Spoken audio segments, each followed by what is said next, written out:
Welcome everyone.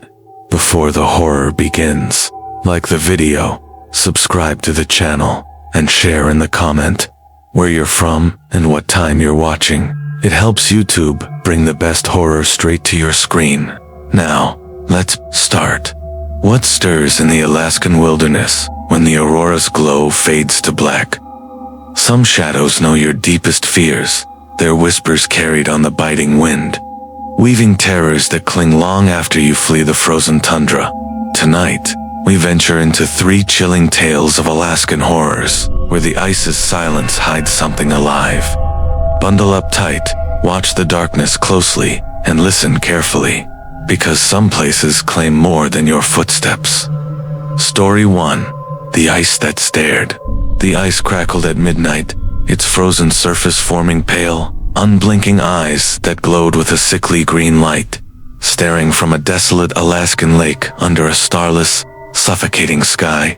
I was a park ranger in Denali, shattered by a demotion after a failed rescue mission where I lost a hiker to a crevasse. My captain's words, "You're useless," carving deep into my soul like frostbite. The air was sharp with glacial chill and a sour metallic stench that burned my throat. The lake's edge cluttered with cracked branches, slick rocks, and faint scratches in the snow, jagged like claw marks from something buried beneath. Eyes multiplied, shimmering across the ice's glassy sheen, their gaze heavy with judgment, as if they saw every life I failed to save. The snow churned violently, forming the words, "Stay here," in jagged, glowing lines across the frost, shimmering green, as if scratched by unseen claws rising from the tundra's frozen core.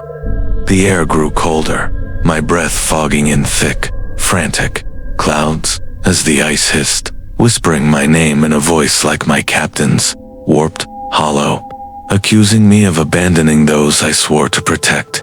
My flashlight flickered, its beam catching a figure on the ice tall, featureless, its limbs unnaturally long, its void face glowing with those eyes, its stare searing my skin like a blade of ice.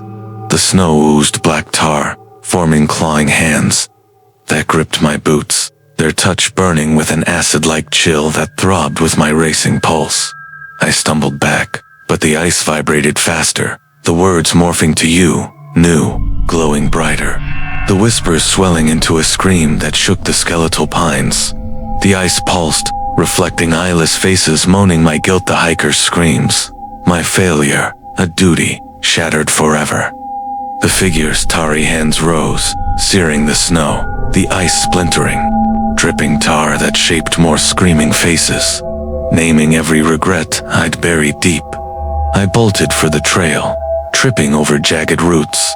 As the lake quaked, the tar flooding the snow, the faces screaming my name in a deafening, otherworldly chorus, I fled into the blizzard, the figure's shadow chasing, its eyes glowing through the storm's suffocating haze. I quit the rangers, but my windows frost at night, reflecting those pale eyes in their glass. My floor traces stay here in tar, shimmering under lamplight, and my skin burns, etched with the chill of that night. Some ice sees your failures before you crack its surface. Story 2. The Cabin That Screamed. The cabin's walls screeched at 1 a.m., their warped, frost-bitten wood forming a pale, eyeless face that screamed silently, its wail piercing the darkness of an abandoned Alaskan homestead near Fairbanks under a moonless sky. I was there with my brother, haunted by a failed business venture that sank our family's savings. Our investors' words, "You're a fraud," ringing in my head like a relentless echo. The air was heavy with mildew and a rotting, fishy stench that stung my lungs. The cabin cluttered with splintered furniture, cobwebbed rafters, and a faint glint of rusted nails scattered across the floor. The face traced the words, "Come closer," in glowing jagged lines across the wood, pulsing red, as if carved in blood seeping from the cabin's decaying bones. The scream grew louder, the walls trembling, their planks splitting to reveal carvings. My name, my debts, my broken promises, etched as if by claws, pulsing with a sickly green light that burned my eyes. The air chilled, my breath catching as the floor oozed black sludge, forming slimy hands that gripped my ankles, burning with an icy touch that scorched the warped boards. Shadows danced in the lantern's flickering beam, tall and thin, their void faces smiling with jagged, unseen teeth, their limbs stretching like twisted branches crawling across the rafters. The wail became a chorus, naming my shame, bad deals, lost savings, a family's trust crumbling, swelling into a shriek that shook the cabin's rotting frame.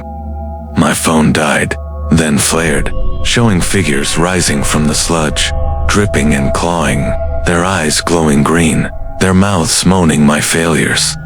The sludge hands pulled harder, the words shifting to you called us, the carvings bleeding black, oil that reeked of decay, pooling into more accusing faces. The walls surged, forming eyeless faces that screamed my name in a deafening, unearthly roar. We tore for the door, sprinting past shattered chairs as the cabin quaked, the lantern sparking in bursts of flame, the figures lunging with clawing hands, their touch searing the air around us.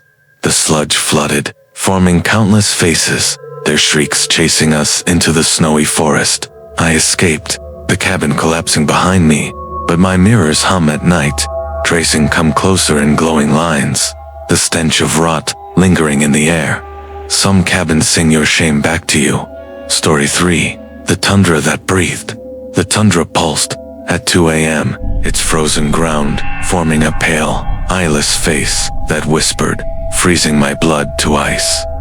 I was alone near Nome, grieving my sister's death from a hiking accident I couldn't prevent.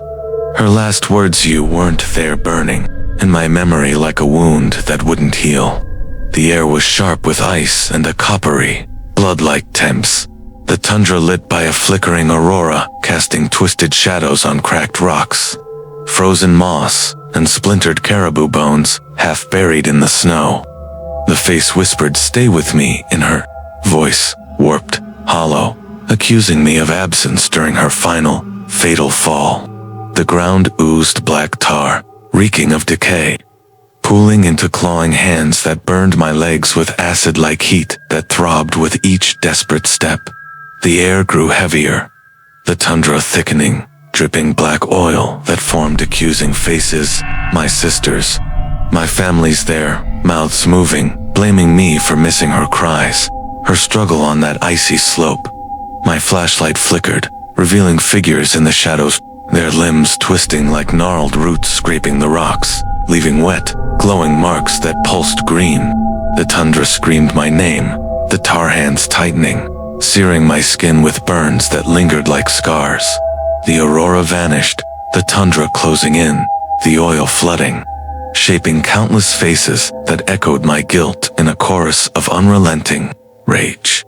The rocks shook, the figures lunging, their clawing hands reaching, their screams deafening my senses.